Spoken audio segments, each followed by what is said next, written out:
নমস্কার বন্ধুরা, আমি মনীষা টিউব কুকিং চ্যানেলে আপনাদের স্বাগত। আজ বানাবো খুবই ইজি একটি রেসিপি, প্রিপারেশন টাইম কম কিন্তু অত্যন্ত healthy, butter garlic egg. Scramble egg অনেকেই খেতে পারে না, তবে তার পরিবর্তে প্রায় কাছাকাছি একটি রেসিপি এবং হালকা মশলাদার। বাটারের পরিমাণ একটু কমিয়ে আপনারা কেটো ডায়েটেও এই রেসিপিকে সামিল করতে পারেন। তাহলে চলুন শুরু করি বাটার গার্লিক এগ। এই রেসিপিতে আমি 6টি ডিম ব্যবহার করব। ডিমগুলোকে একে একে ফাটিয়ে নিচ্ছি একটি বড় বাটিতে। আমার চ্যানেলে বাটার গার্লিক চিকেনের রেসিপি অলরেডি রয়েছে, ডেসক্রিপশন বক্সে লিংক শেয়ার করে দেব, চেক করে নেবেন। আশা করি আপনাদের ভালো লাগবে। আমার চ্যানেলের নতুন দর্শক হলে চ্যানেলটি সাবস্ক্রাইব করে অল নোটিফিকেশন অন করে নেবেন, যাতে রান্নার সঠিক তাক এবং সঠিক পরিমাণে উপকরণ ব্যবহার করে পারফেক্ট রান্নাটা করতে পারেন।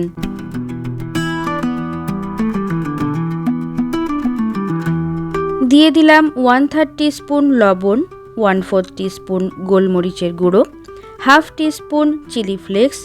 ভালো করে চামচ দিয়ে বা বিটার দিয়ে বিট করে নেবেন।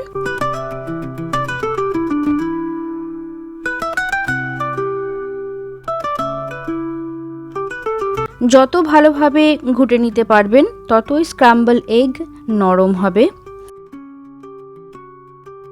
একটি ফ্রাইং প্যানে 5 ml হোয়াইট অয়েল এবং 8 থেকে 10 গ্রাম বাটার গরম করে নেব।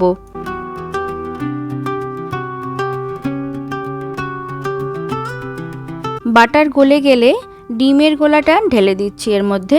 এই সময় গ্যাসের আঁচ অবশ্যই একদম লোতে রাখবেন, না হলে ডিম শক্ত হয়ে যাবে, খেতে ভালো লাগবে না।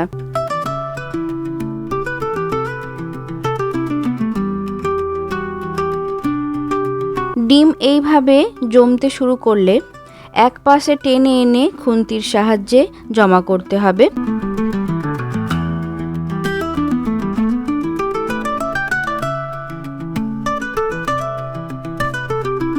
বেশিরভাগটা এইরকম জমে গেলে খুন্তি দিয়ে অল্প অল্প করে কেটে দেবেন।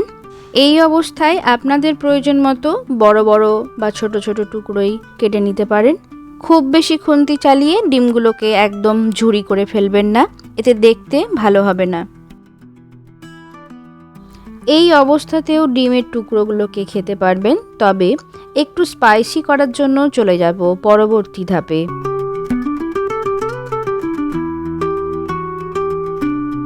ফ্রাইং প্যানে আবারও 5 ml হোয়াইট অয়েল এবং 8 থেকে 10 গ্রাম বাটার গরম করে নিচ্ছি।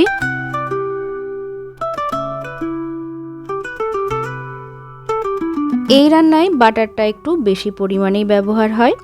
দিয়ে দিচ্ছি 1.5 টেবিল চামচ রসুন কুচি। 30 সেকেন্ড নাড়াচাড়া করে নেব, পুড়ে গেলে কিন্তু চলবে না। এই পর্যায়ে হাতের কাছে সব কিছুর জোগাড় না থাকলে গ্যাসের ফ্লেমটাকে অফ করে দিন। এবার 1 টেবিল চামচ কর্নফ্লাওয়ার দিয়ে লো ফ্লেমে অনবরত নাড়তে হবে, মোটামুটি 1 মিনিট।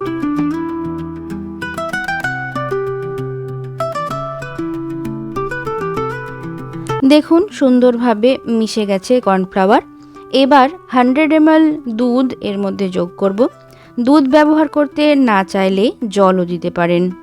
গ্যাস চালু অবস্থায় যদি মনে হয় কর্নফ্লাওয়ার খুব বেশি শক্ত হতে শুরু করেছে, গ্যাসের ফ্লেমটাকে অফ করে তবেই দুধ দিয়ে ওটাকে পাতলা করে নিন। পাতলা হয়ে গেলে গ্যাসটাকে চালু করে দিন।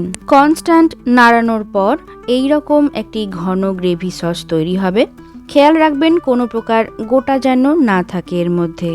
1/2 টিস্পুন চিলি ফ্লেক্স, 1/2 টিস্পুনের একটু বেশি অরিগানোর পরিবর্তে আপনারা চাইলে মিক্সড হার্বসও ব্যবহার করতে পারেন। ঝালের জন্য 1/4 টিস্পুন গোলমরিচের গুঁড়ো।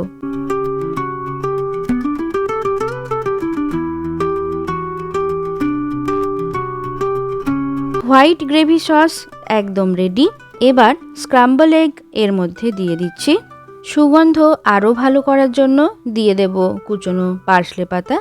আপনাদের ঘরে যদি পার্সলে পাতা অ্যাভেলেবেল না থাকে, সেক্ষেত্রে ধনেপাতা কুচিও ব্যবহার করতে পারেন। পরিমাণ মতো লবণ দিয়ে দিলাম, তবে খুবই সামান্য।